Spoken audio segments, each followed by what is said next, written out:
Hello guys, அஸ்ஸலாமு அலைக்கும். இன்றைக்கி நம்ம சேனலில் என்ன பார்க்க போகிறோன்னா டொமேட்டோ சட்னி தான் பார்க்க போகிறோம். இது டக்குன்னு 5 மினிட்ஸில் செஞ்சிடலாம். இந்த சட்னி வந்து இட்லி, தோசை, அதுக்கப்புறமா சப்பாத்தி, சாப்பாடு கூட வச்சு சாப்பிட்லாம். செம்ம டேஸ்ட்டாக இருக்கும்.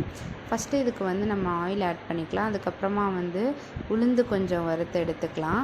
அதுக்கப்புறமா வரமிளகா வந்து உங்கள் காரத்துக்கு ஏற்றாப்புல வந்து ஆட் பண்ணிக்கோங்க.